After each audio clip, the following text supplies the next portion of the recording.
Well, the ice has sort of deflated, and that's because I got the nifty idea that I would clean it off with a bobcat, and that was not the right thing to do.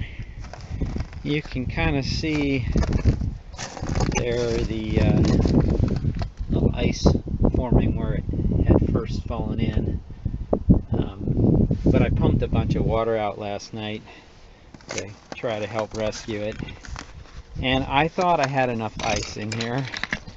You need basically 7 inches, 7 to 9 I think is what they say. And according to my measurement, I get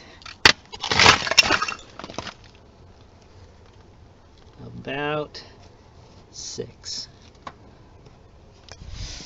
And I didn't measure it, and I should have, I suppose, because now I have a bit of a problem. I need to still get this thing out of here, I hope. But it's going to take a while. I set up a burn barrel out here to try to warm things back up again. And that's supposed to get up above freezing today, but what I would like is to have my stuff really warm and the ground still cold so it can support the weight, but we'll see. I could pump a little more out if I put another hole in the ice out there, but I think I'm about as far down as I can go right here. I pumped about, I don't know, a foot of water out of there. But right now the bobcat won't start because it is, I think there may be ice in the starter motor or something like that. So it's going to be dependent on some heat getting back into this system. And this whole week is supposed to be warm, so it should give me a chance if I get something going.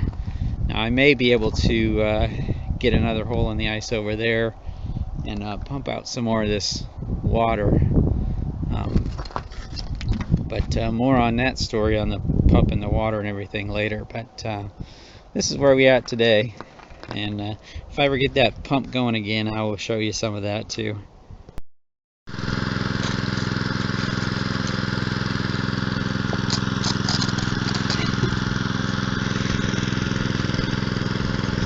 The ice doesn't know how much she can even pick up, though. This piece seems like a good piece of head. Even though it's as big as your head, she did carry it a little bit.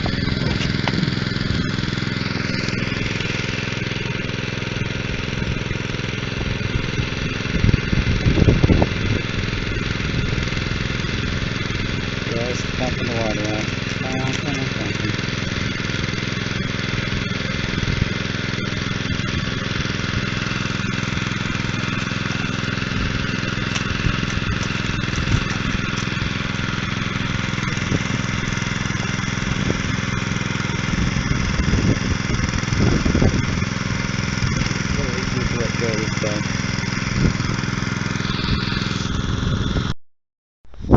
Alright, here we are at day 2.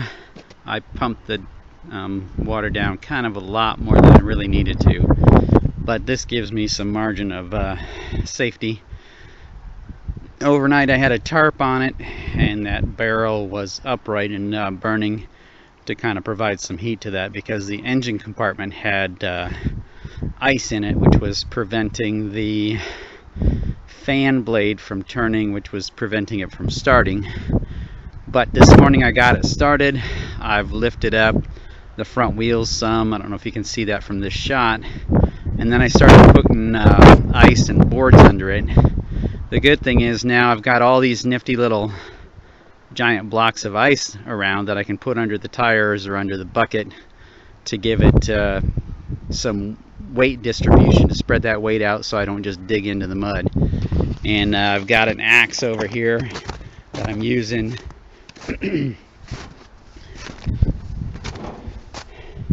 Kind of just moving it from the back to the front, and I got to get that I took the sides off so that heat could get in there better, and now that's open, so I'll need to shut that back up because you can't bend those things, and get some more of this ice cut out and be on our way. That's starting to melt and run right down on me.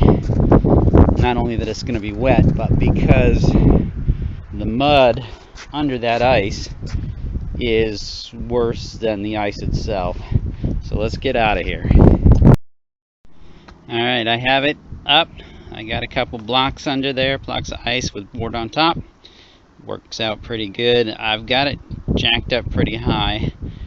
But the problem is I don't have enough fuel in it to keep it running at this angle.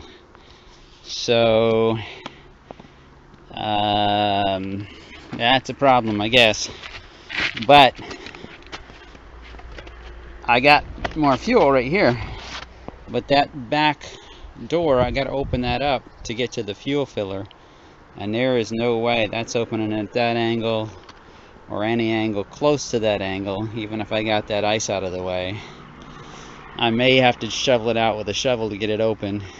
That would take a day or two. But the good news is, since I left the side curtains panels open, I have access to things like the fuel pump and the fuel filter and the tank. Now theoretically I could take the gas gauge out, fuel gauge I suppose, and put some more fuel right in there. But I think what I'm going to do is disconnect the hose from the fuel pump right there, put it down into a can of gas. I'll wipe everything clean, but get it down into a can of fuel, and then use the pump to pump from the auxiliary fuel tank into the motor to get it started up. The good thing about ice, or getting out of here, is that I have more or less an infinite supply of blocking material, and I don't know how much work really it would have been to get all those wood or blocks or whatever to stack around there. And I got the whole front end full of blocks of ice as well. Trying to get this tire up back here, and I got some levers going off the back, some weight on the front, but I think I'm going to get that up. And when I get that up, that will be actual and real progress. Not that I'll be out yet, but we'll be on our way. Alright, here we are, day 2. Water's starting to come back, but I've made some significant progress thanks in large part to that little board you see right there at the bottom. Not on the tires now, but I used it to make about 2 feet of progress this morning. And you can see that little iceberg. That's my push point for lifting the thing up. And if I can lift it up, I get all 4 wheels off the ground and resting on that back belly of it, and then I can put that board all the way under both wheels and up on the ground. That gives me some excellent advantage. I wasn't able to do that on the other side, but I've got a board ready to go over there. I'm hoping to get it up and out just in no time. And that, my friends, is victory. That is what it took to make that victory. The good thing is I had plenty of ice laying around, and we utilized it to the best of our ability. Lots of boards and other props and things, but now that it's on high ground, or at least higher ground, I should be able to move it around easily and get it out of here easily.